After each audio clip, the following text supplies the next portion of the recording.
le temps où Élisabeth devait accoucher arriva et elle mit au monde un fils.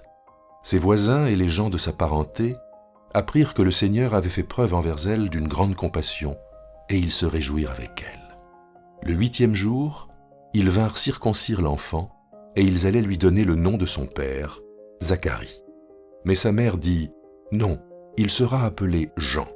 Ils lui dirent « Il n'y a dans ta parenté personne qui porte ce nom ». Et il faisait des signes à son père pour savoir comment il voulait l'appeler. Zacharie demanda une tablette et il écrivit « Son nom est Jean ». Et tous s'étonnèrent. À l'instant même, sa bouche s'ouvrit et sa langue se délia. Il se mit à parler et à bénir Dieu. Tous les habitants des alentours furent saisis de crainte et dans toute la région montagneuse de la Judée, on discutait de tous ces événements. Tous ceux qui en entendaient parler se mirent à réfléchir. Ils se demandaient « Que sera donc cet enfant ?» Car la main du Seigneur était avec lui. Zacharie, son père, fut rempli d'Esprit Saint et se mit à parler en prophète, en disant « Béni soit le Seigneur, le Dieu d'Israël, d'être intervenu en faveur de son peuple, d'avoir assuré sa rédemption et de nous avoir suscité une corne de salut dans la maison de David, son serviteur, comme il en a parlé par la bouche de ses saints prophètes d'autrefois. Un salut qui nous délivre de nos ennemis et de tous ceux qui nous détestent. C'est ainsi qu'il montre sa compassion envers nos pères et qu'il se souvient de son alliance sacrée, selon le serment qu'il a juré à Abraham, notre père. Ainsi nous accorde-t-il, après avoir été délivrés des ennemis, de pouvoir sans crainte lui rendre un culte, dans la sainteté et la justice, devant lui, tout au long de nos jours. Et toi, mon enfant, tu seras appelé prophète du Très-Haut, car tu iras devant le Seigneur pour préparer ses chemins, pour donner à son peuple la connaissance du salut par le pardon de ses péchés, grâce à la tendre compassion de notre Dieu. C'est par elle que le soleil levant brillera sur nous d'en haut, pour éclairer ceux qui sont assis dans les ténèbres et dans l'ombre de la mort, et pour diriger nos pas vers le chemin de la paix. Or l'enfant grandissait et devenait fort par l'esprit. Il demeurait dans les déserts jusqu'au jour où il se présenta devant Israël.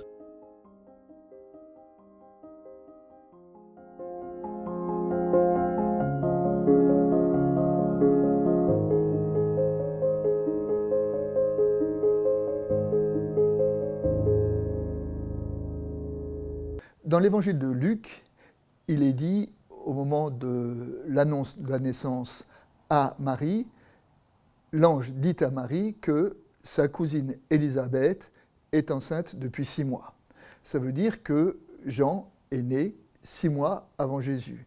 Comme Jésus est né le 24 décembre, 6 mois avant le 24 décembre, c'est le 24 juin. Donc l'évangile de ce jour médite la naissance de Jean.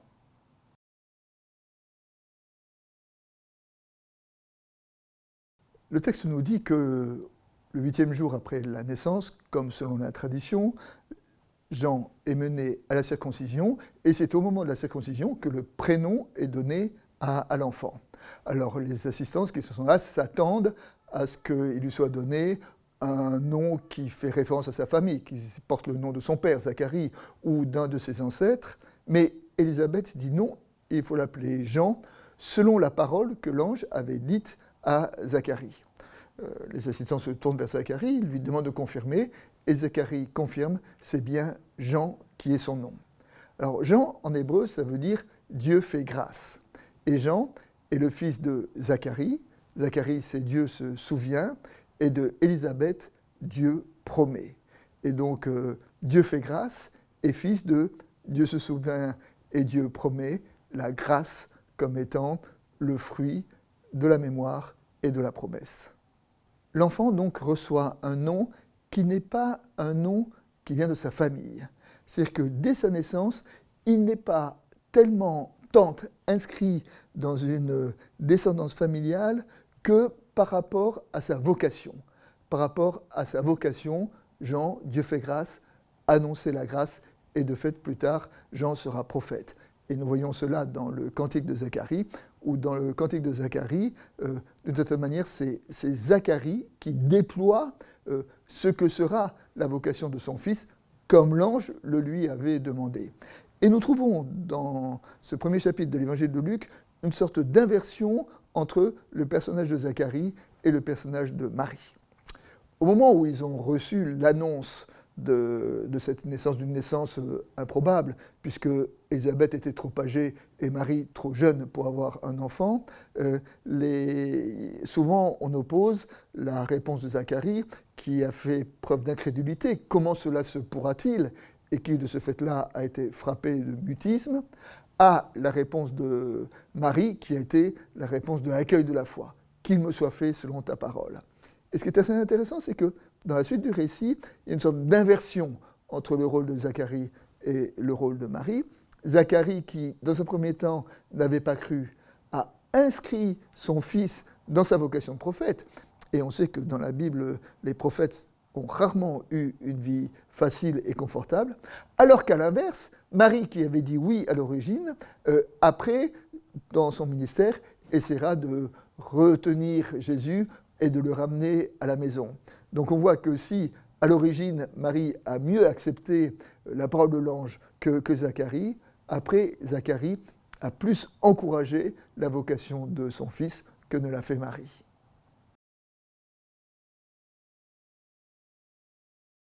À travers son cantique, Zacharie inscrit Jean dans une histoire, et notamment dans l'histoire de la première alliance.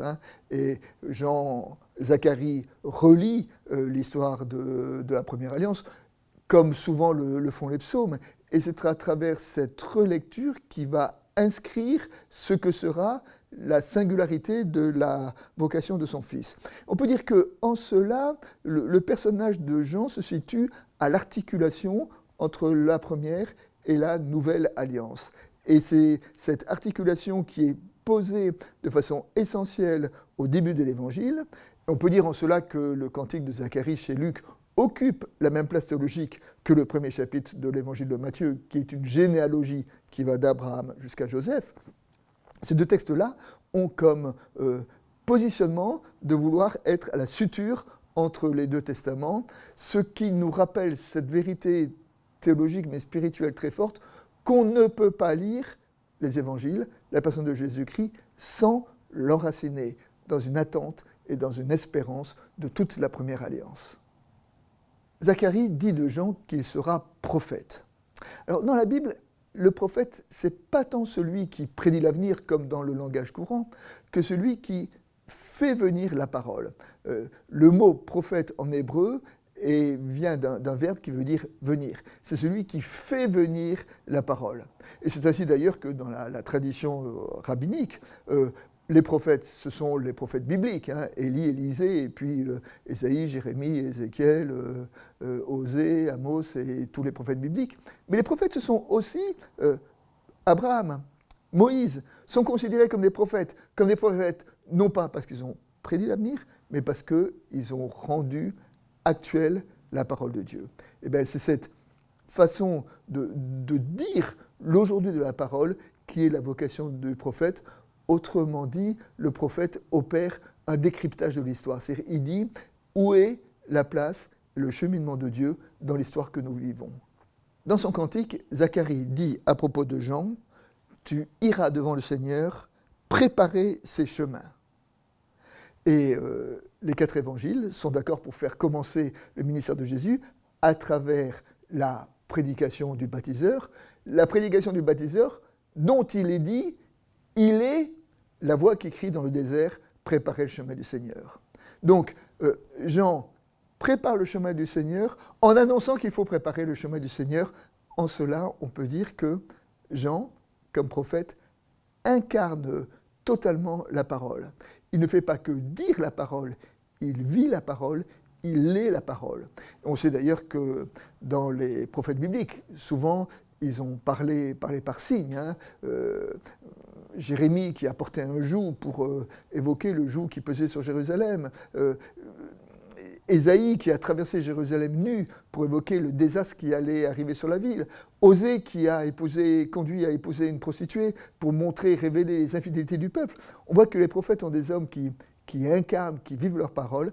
Et bien d'une certaine façon, c'est ce que Jean fera en étant celui qui annonce la parole et en annonçant de préparer les chemins du Seigneur.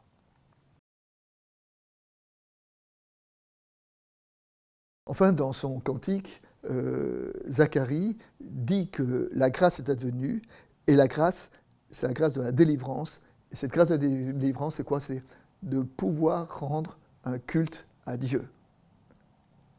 La délivrance, la marque de liberté, c'est rendre un culte à Dieu. Autrement dit, la liberté religieuse comme matrice de toutes les libertés.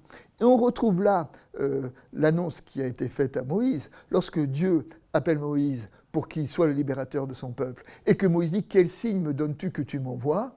Et Dieu répond « Voici quel sera le signe que c'est moi qui t'envoie.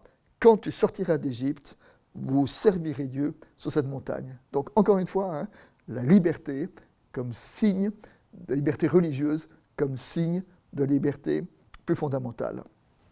La démarche religieuse, c'est quoi? C'est un homme, une femme, un sujet qui reçoit son identité, non pas parce qu'il est citoyen, non pas à travers ses activités, non pas dans le regard des autres, mais qui reçoit son identité, sa dignité de la part de Dieu.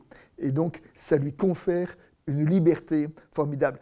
C'est la raison pour laquelle les tyrans ont souvent essayé de restreindre la liberté religieuse, parce que la religion est facteur d'émancipation. C'est bien ce que dit Zacharie ici, c'est bien ce que dit Moïse. La liberté, c'est de pouvoir rendre un culte à Dieu.